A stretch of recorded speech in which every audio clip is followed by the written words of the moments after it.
Hey all, Chris Bassett here, and I'm going to do a solo tutorial on Veles Labyrinth, the Legend Lost sector. I'll be playing on my hunter. Let's get into it. You'll find the labyrinth in the Forgotten Shore of the Cosmodrome. If you're having trouble finding the Lost sector, there's a few stipulations. You need to be high enough light level. I think this season it's 1500. You have to have completed the Lost sector at least once on normal difficulty. And it has to be the Lost Sector's turn that day in the rotation of legendary Lost Sectors. I'll put a link in the description to a site that shows the rotations and dates of when the Lost Sectors are legendary. So we'll fast travel to the Cosmodrome, and then we'll hop on the Sparrow and take a ride. But first, I'll go over my class build. For solo play, I like to play as the Nightstalker with the Mobius Quiver. Having access to becoming invisible is a great survivability tool. I like the Gambler's Dodge, that way you can dodge and reload, as well as the Vortex Grenade is the best damaging grenade. Stylish Executioner allows you to become invisible, and then Vanishing Step you become invisible when dodging. Echo of Remnants for a longer lasting grenade. Echo of Undermining, that way your grenades weaken targets. Echo of Persistence, that way invisibility lasts longer, and Echo of Obscurity, so finishers grant invisibility. So it looks like we have Barrier Champions and Unstoppable Champions. So you'll need to slot in the appropriate mod armor to deal with the champions. We'll have 4 weapons to choose from: scout rifles, hand cannons, bows, and pulse rifles. I keep my vault full of the best weapons, even if I don't use them that much. That way they're there when I need them.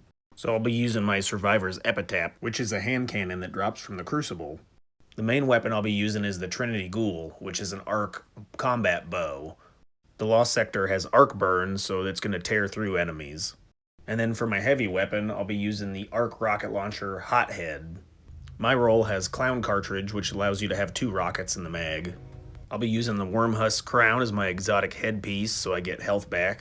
You may want to consider slotting in some arc damage resist. The Knights and the Wizards both use arc damage. Alright, so I'll go over a few other weapon options on the ride over. Arbalist is a good exotic for dealing with barrier champions. In the arc hand cannon department, you've got a couple options: the Cantata 57, as well as the Crisis Inverted. They're both dropping this season. Both of these drop from playing activities. However, if you didn't know, that you can buy weapons from both the Gunsmith and Zur. Check back with the Gunsmith often as his inventory rotates, and then Zur sells some pretty good weapons on the weekends.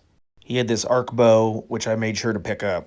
In the heavy weapon department, you're looking at arc rocket launchers. The HOOSEGOW is a good rocket launcher if you don't have the Hothead. And then the Tarantula is an amazing arc linear fusion rifle.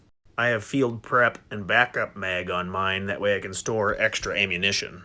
The Grand Overture is this season's exotic weapon. It's a machine gun that fires heavy slugs, and then you can load a missile volley. It's actually pretty good at conserving your heavy ammo, because not only do the missiles do high damage, they don't cost anything. The WARDCLIFF COIL is a pretty good arc rocket launcher. Only problem is you need the catalyst, the pinpoint guidance, to be unlocked. Otherwise, you basically have to be on top of the enemies. So here's the Lost Sector location. You can see the little drawing on the side of the boat. If this is your first time doing it, hop down inside and then go down in, complete it on normal. And if you have all the prerequisites met, you'll have the legendary version over here next to this beacon. So we got our loadout ready to go, and then we'll start the Lost Sector up. So in this Lost Sector, there's a few mechanics to be aware of. There's like symbols on the wall that you have to shoot in order to open up doors that get you further into the labyrinth. So for the first beginning part, just kind of clear out the ads. The bow does extra lightning damage, so make quick work of stuff. Then there'll be your first champion over here to the right. You can stun him with your bow or your scout rifle, and then rocket or machine gun him. You make sure to pop that shield as soon as he puts it up, because he'll start regenerating health. And then using a finisher on the tougher enemies makes your job a little bit easier, because they have extra health. So 10% of their health is actually a pretty big deal. There are these little traps all over the Lost Sector, so just shoot those. So there's the first symbol I was talking about. Shoot it off the wall, and then we'll go back to the door, and you'll see the door will unlock. And there we go. The next area, there's 2 of those symbols. So the door has 2 barriers to pass. So you need to find both the symbols I have heard that they're in random locations, so the Lost Sector has them in different spots depending on how many times you're playing. So the locations I show you may not be the same for you, but I think they're in the same general vicinity.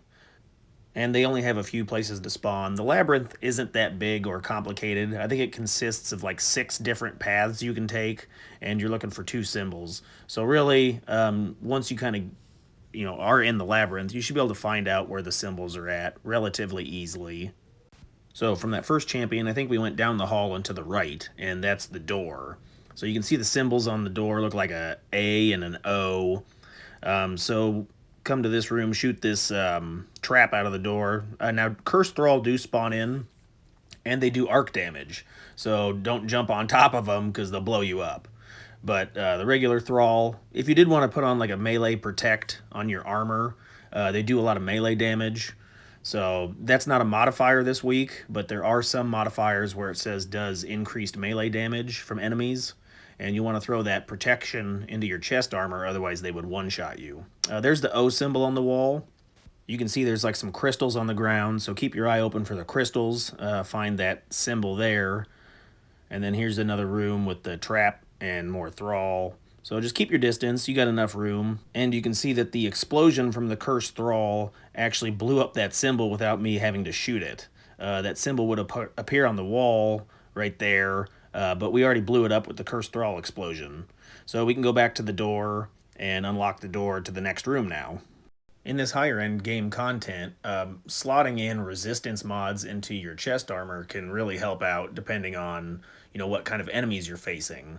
So yeah, if this is arc burn, and if it was like melee, extra melee, I think it's called brawler, you die from the thrall. So there's the door. Both symbols popped. Go ahead and run down this tunnel. Now, before you go all the way down the tunnel, pull back. There's a champion at the bottom, and so I just kill all the thrall that are coming to you and let them come up first. And then when the champion starts to come up, you just pull back, pull out of danger, and retreat a little bit and let him come to you. And see, his cannon does arc damage, so it does quite a bit of damage. So we'll clear out the thrall, and then you can see he's coming towards us. And then we can just shoot him with a rocket, or if you got a machine gun, linear fusion, and then use your bow to pop the shield, the bubble, whatever, when he puts it up. So yeah, if you're a warlock, you could throw your rift up here. If you're a titan, put your barricade. As a hunter, I need to dodge, invis out of the way. So yeah, just mind your health bar. Watch out for damage, you'll be fine. But here he comes up here, and then we'll just double rocket. I don't double rocket. Shoot him with one rocket, and then he puts up the bubble. Shoot him with the bow, and then just poke him in the eye with my arrow. So champion dealt with. We'll head down the tunnel. When we get to the bottom of the tunnel, there'll be an ogre to the left on top, and then a knight to the right. So I wouldn't fight from right here because the knight has that boomer cannon, and he'll just keep shooting you right here, and it does arc damage, so it'll blast off your socks. So I'd run up to him and kind of do like a close range fight. So if you run up the stairs, then you can kind of head peek and then rocket him. But just watch out, because to your right, up there's an ogre will spawn, and they have that eye blast thing where they can kill you pretty quick with it. So we'll head peek, and then we'll shoot him with a rocket, and then bow to drop the shield, and then, can't reload. Oh, there we go. And double rocket, and he's dead. So pull back out of the way. I threw down a smoke bomb. You can throw a grenade, whatever. Deal with the thrall. And then now from this position, watch your left side for that ogre. And the ogre is unstoppable, so you'll need to use your hand cannon to stun him.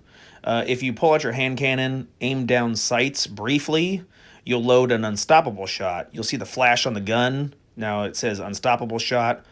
Hit him once, and then he's stunned, and now we can double rocket, and dead. Then you'll make your way across the gap to where the ogre was. There'll be a couple knights over there, so use your arc bow or arc whatever you're running, because they have arc shields.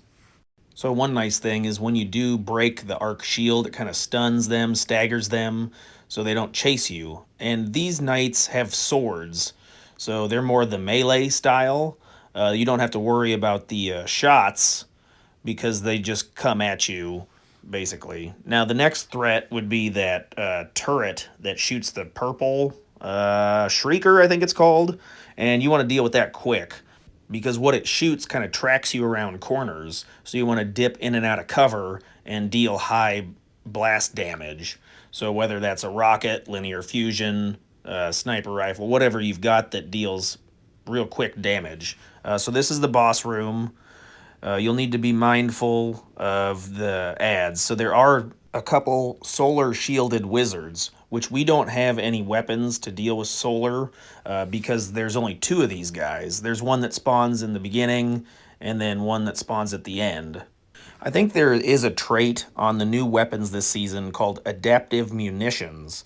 And what that does is that allows you to gradually increase your damage when you're shooting a shield. So say you don't have the right damage type, you know, we're fighting solar shielded wizards with arc damage. Adaptive munitions works in a way where it increases the damage with each shot.